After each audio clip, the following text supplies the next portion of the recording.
Hey there, Discover Family Church. Pastor Johnny here.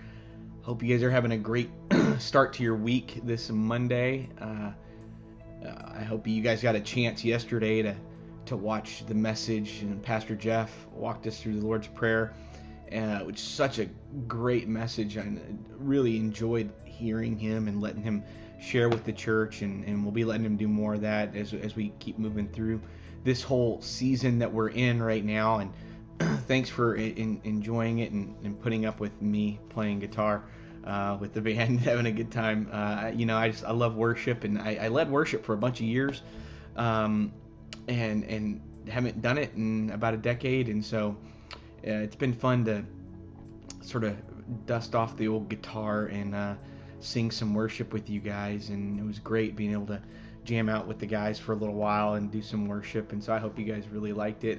Today we're going to continue on Matthew, just like we've been doing, and I'm not going chapter and verse with you guys. We're going in order, but I'm skipping through it and getting to the places I really want to share with you guys. And today we're jumping to a story that most of you have heard, but there's a twist at the end of it, and I want to explain it. But this is from Matthew chapter 26, verse 6. It's the story of Martha is going to feed Jesus, and Mary, her sister, and these are the sisters of Lazarus. It's not Mary, his mother, but a different Mary, anoints Jesus' feet. We've all heard this story, so let me read it. Chapter 26, verse 6 says, "Now when Jesus was at Bethany, in the house of Simon the leper, a woman came up to him with an alabaster flask of very expensive ointment, and she poured it on his head as he reclined at the table. When the disciples saw it, they were indignant, saying, Why this waste? For this could have been sold for a large sum and given to the poor. But Jesus, aware of this, said to them, Why do you trouble the woman? For she has done a beautiful thing to me. For you always have the poor with you, but you will not always have me. In pouring this ointment on my body, she has done it to prepare me for burial. Truly I say to you, wherever this gospel is proclaimed in the whole world, what she has done will also be told in memory of her." I'm going to jump back into the next two verses in just a second, but I love what he's saying here.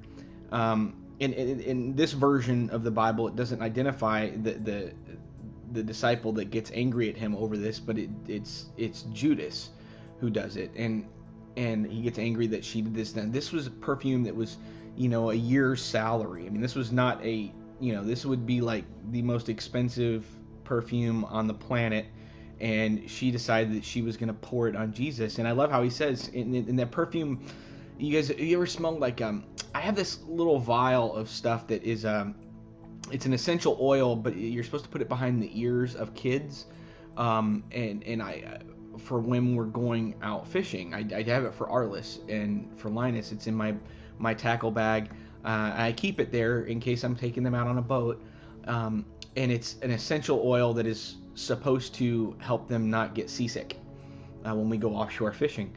And it's amazing, this little vial, and I can just take just a dab of that stuff and put it behind their ears, and I smell it in the whole. You can smell it in the whole car. Or you can be on the boat and you can still smell it. It's so strong. And this was an essential oil, a very strong perfume that was poured on him. And this is not long before he is going to be crucified.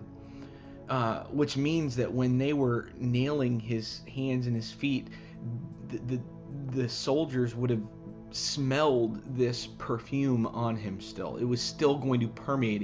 It's something that it's not a scent that's just going to go away. It's not like they had,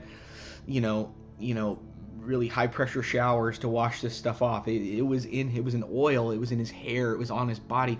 It was a smell, a scent. And he said, she's preparing me for burial. She's preparing me for the opportunity to take care of your sins for you. Like, why are you getting mad at her? And so we can jump into verse 14, the next 3 verses, 14 through 16. Then one of the disciples, whose name was Judas Iscariot, went to the chief priests and said, "What will you give me if I deliver him over to you? What are you going to give me if I give you Jesus?" And they paid him 30 pieces of silver, and from that moment he sought an opportunity to betray him.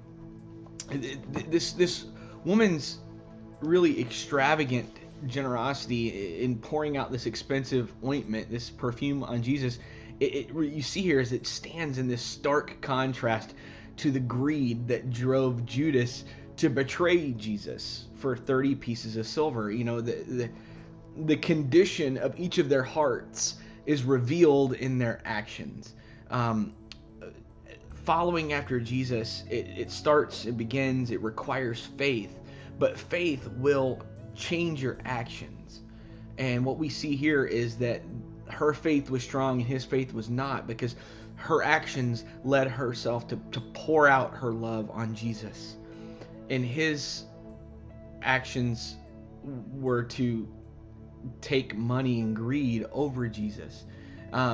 Jesus explains it later, that Judas was the one who would basically objected, and it's funny because he was a thief. Later on in the book of John talks about how Judas would steal money from the money bag, and this money bag was a bag where people would give, almost like tithing, would give money to Jesus and the disciples so they could eat, so they could survive. And it's also the money that Jesus would use to help feed the poor and give to people that were in need.